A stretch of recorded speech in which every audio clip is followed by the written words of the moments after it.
en plus de leur mission d'enseigner, ont aussi un rôle de surveillance et de protection des élèves qui leur sont confiés. Or, il arrive que dans l'exercice de ces missions, des dommages soient causés soit par leurs faits personnels, soit par le fait de leurs élèves. Dès lors, la question de leur responsabilité se pose.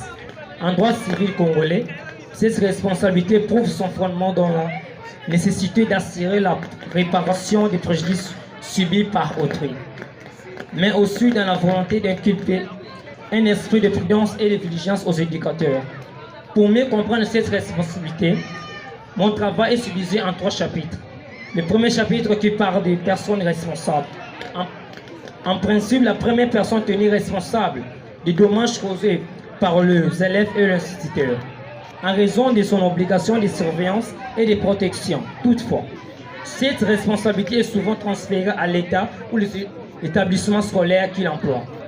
Le deuxième chapitre qui aborde les conditions et les fondements de la responsabilité. Pour que la responsabilité civile et sociétaire soit engagée, 3 conditions doivent être réunies. 1. Le fait dommageable commis par l'élève ou survenu à l'école.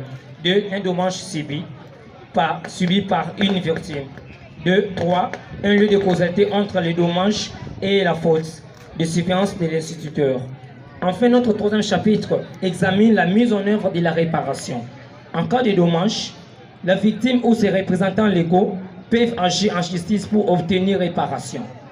La réparation prend la forme des dommages et intérêts versés par le terrain ou par l'établissement scolaire, sauf si l'instituteur est personnellement fautif de manière grave. En définitive, la responsabilité civile de l'instituteur en droit civil congolais traduit un équilibre entre deux nécessités, la protection de l'enfant et la sécurité des victimes d'un côté, et la mise éducative des enseignants de l'autre.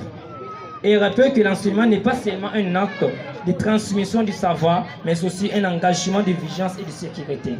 Je termine mon exposé en vous remerciant mes remerciements, Monsieur le Président du jury, membre de la composition. Pour l'intérêt que vous m'avez voulu accorder à ma présentation, nous avons dit. Vous voyez que je n'avais pas tort. Je n'avais pas tort de dire que j'attendais son exposé. À qui revient la responsabilité pour des faits dommageables causés à l'enfant? Et la seconde, si vous pouvez écrire.